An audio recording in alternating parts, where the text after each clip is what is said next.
তেওঁলোকতো কৈছে বিধায়কে তেওঁক জিকাব বুলি কৈছে, বিধায়ক কম্পিটিশ্যন বুলি কৈছে। মই ৰাইজৰ লগত কম্পিটিশ্যন, ৰাইজৰ মাজত আহিছোঁ, ৰাইজৰ লগত চিনাকি হৈছোঁ, ৰাইজৰ পৰা মৰম লৈছোঁ, ৰাইজৰ পৰা আশীৰ্বাদ বিচাৰিছোঁ।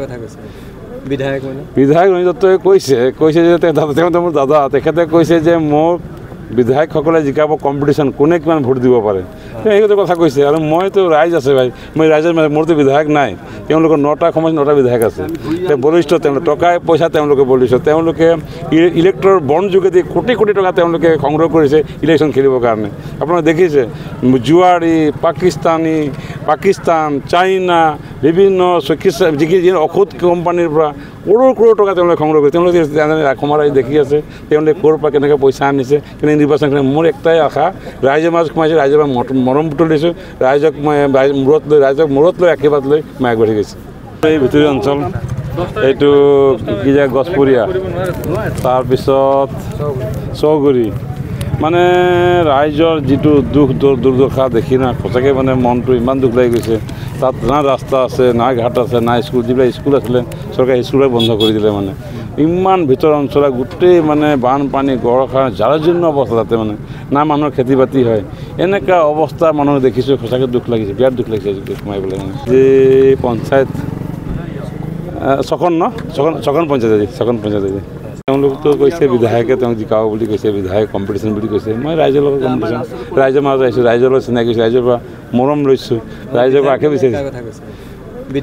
বিধায়ক ৰঞ্জিত দত্তই কৈছে যে তেওঁ মোৰ দাদা, তেখেতে কৈছে যে মোক বিধায়কসকলে জিকাব কম্পিটিশ্যন, কোনে কিমান ভোট দিব পাৰে, সেইটো কথা কৈছে। আৰু মইতো ৰাইজ আছে ভাই, মই ৰাইজৰ মোৰতো বিধায়ক নাই, তেওঁলোকৰ 9টা সমষ্টিত 9টা বিধায়ক আছে।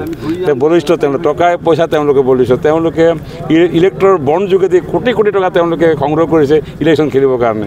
আপোনালোকে দেখিছে জুৱাৰী, পাকিস্তান, চাইনা, বিভিন্ন যি ঔষধ কোম্পানীৰ পৰা কৰোৰ টকা তেওঁলোকে সংগ্ৰহ কৰিছে। তেওঁলোকে অসমৰ ৰাইজ দেখি আছে তেওঁলোকে ক'ৰ পৰা কেনেকৈ পইচা আনিছে, কেনেকৈ নিৰ্বাচন কৰে। মোৰ একটাই আশা, ৰাইজৰ মাজত সোমাইছে, ৰাইজৰ পৰা মৰম তুলিছোঁ, ৰাইজক মই মূৰত লৈ আশীৰ্বাদ লৈ মই আগবাঢ়ি গৈছোঁ।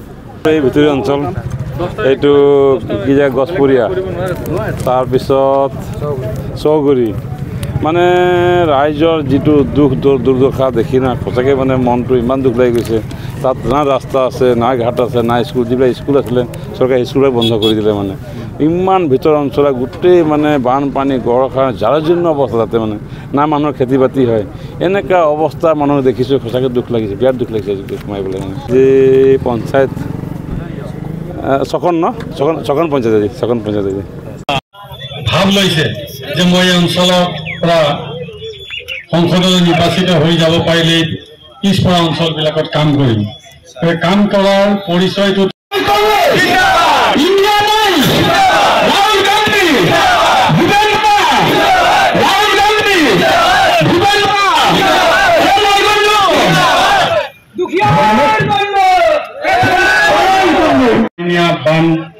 বানে খহা এই অঞ্চলবিলাকৰ বুজ লৈছে, তাতে অলপ তেখেতসকলৰ দেৰি হৈ গ'ল আৰু ইয়াত সেইকাৰণে সময়মতে উপস্থিত হ'ব নোৱাৰা কৰ্মকৰ্তাসকল সকলোকে সম্ভাষণ জনাইছোঁ। আমাৰ আচলতে লৰালৰিকৈ আমি যাবলগীয়া হ'ব।